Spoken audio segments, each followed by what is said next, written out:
വസൻ ഗുരുകുലേ വർണ്ണി ഗന്ധുകാമോ നിജാലയം സാചാര്യോ നിയതേ കാലേ ഗച്ഛേത് ഗുരുപരായണഃ. ഗുരുകുലേ വസൻ, ഗുരുകുലത്തിൽ വസിക്കുന്ന വർണ്ണി ബ്രഹ്മചാരി നിജാലയം, തൻ്റെ ഗൃഹത്തിലേക്ക് ഗന്ധുകാമഹ പോകാൻ ആഗ്രഹിക്കുന്നുവെങ്കിൽ ഗുരുപരായണ, ഗുരുവിനെ സദാ വിചാരിക്കുന്ന ശിഷ്യൻ ബ്രഹ്മചാരി സാചാര്യ, ആചാര്യനോടുകൂടി നിയതേ കാലേ, നിശ്ചിത കാലത്തിൽ ഗച്ഛേത് പോകണം. ഗുരുകുലത്തിലേക്ക് ഒരു കുഞ്ഞിനെ പഠിക്കാനായിട്ട് അമ്മയും അച്ഛനും വിട്ടുകൊടുത്തു കഴിഞ്ഞാൽ ഗുരുകുലത്തിൽ വീട്ടിലേക്ക് പോകാനായിട്ട് കുട്ടിക്ക് ആഗ്രഹം ഇടയ്ക്ക് ഉണ്ടാകാം. അത് ആദ്യകാലത്താണ് ഉണ്ടാകുകയുള്ളൂ കുട്ടിക്ക്. അപ്പോൾ ആചാര്യനോട് പറയണം കുട്ടി വീട്ടിലേക്ക് പോകണം എന്ന്. അപ്പോൾ ആചാര്യൻ്റെ ഒഴിവു സമയം അനുസരിച്ച് കുട്ടിയെ അനുഗമിക്കും വീട്ടിലേക്ക്. എന്തെന്ന് ചോദിച്ചു കഴിഞ്ഞാൽ, വീട്ടിലേക്ക് ചെല്ലുമ്പോൾ ഒരു ഇമോഷണൽ ബ്രേക്ക് ഡൗൺ ഉണ്ടാകും.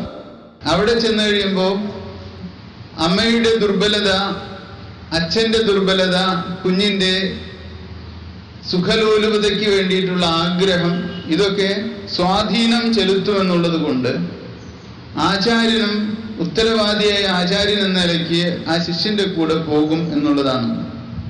വീട് വരെ അവിടെ ഒരു ദിവസം താമസിക്കണമെങ്കിൽ ആചാര്യന് അതിഥി എന്നുള്ള ഭാവം ഉണ്ട്. അവിടെ താമസിച്ച് കുഞ്ഞിനെയും കൊണ്ട് ഗുരുകുലത്തിലേക്ക് പോരും. എന്തുകൊണ്ടെന്ന് വെച്ച് കഴിഞ്ഞാൽ, വീട്ടിലേക്ക് ചെല്ലുമ്പോൾ നമുക്ക് ധാർമ്മികമായ ഒരു ഉത്തരവാദിത്വം വീട്ടിൽ ഇല്ല എന്നുള്ളതാണ്. ഒരു ആചാര്യന്റെ സവിധത്തിലൂടെ വളർന്ന് വികസിക്കുന്ന ഒരു കുഞ്ഞിന് പലപ്പോഴും സാംസ്കാരികമായ അധപതനം മറ്റു വ്യക്തികളുമായിട്ട് ഇടപഴകുമ്പോൾ ഉണ്ടാകും. അത് സ്വാഭാവികമാണത്. അതുകൊണ്ടാണ് ഗുരുകുല വിദ്യാർത്ഥികൾ എന്ന് പറയുന്നത് എപ്പോഴും ഒരേ ശ്രദ്ധയിൽ, ഒരേ ഏകാഗ്രതയിൽ ഇരിക്കുന്നവരാണ്. അവർ ഗുരുകുലത്തിലെ ശിക്ഷണത്തിന് വേണ്ടി മാത്രം ആഗ്രഹിച്ച് വളർന്നു വരുന്ന കുട്ടികളാണ്. ആ ശിക്ഷണത്തിൻ്റെ പരിസരത്തിൽ നിന്ന് മാറിയാൽ അതവർക്ക് നഷ്ടപ്പെട്ടു പോകും പിന്നീട്. അതുകൊണ്ട് തന്നെ ഗുരു ശിഷ്യനെ അനുഗമിക്കുന്നു എന്നുള്ളത് വലിയ ഒരു കാര്യം തന്നെയാണ്. ഇന്നത്തെ കാലഘട്ടത്തിൽ ഒരു ഗുരുവിനും അല്ലെങ്കിൽ ഒരു ആചാര്യനും അല്ലെങ്കിൽ ഒരു അധ്യാപകനും കുട്ടികളുടെ ജീവിത കാര്യത്തിൽ ഒരു ഉത്തരവാദിത്വമില്ലാത്തവരാണ്. പ്രത്യേകിച്ചും നമ്മുടെ മോഡേൺ വിദ്യാലയങ്ങളിൽ ഒരു അധ്യാപകൻ വന്ന് 3/4 മണിക്കൂർ നേരം ക്ലാസ് കൊടുത്തതിന് ശേഷം അയാൾ തിരിച്ചു പോകുന്നു. അയാളും വിദ്യാർത്ഥികളും തമ്മിലുള്ള അടിസ്ഥാനപരമായ ബന്ധം എന്താണ്? അടിസ്ഥാനപരമായൊരു ബന്ധവും അവർക്കിടയിലില്ല.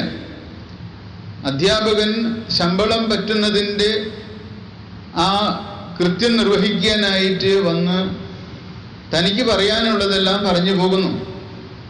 എന്നാൽ അങ്ങനെയല്ല ഒരു ഗുരുകുല വിദ്യാഭ്യാസത്തിൽ.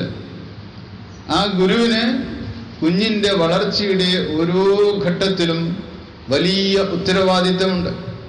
ആ ഉത്തരവാദിത്തത്തിൻ്റെ ഭാഗമായിട്ടാണ് ഗുരു ശിഷ്യനെ വീട്ടിലേക്ക് അനുഗമിക്കുന്നത്.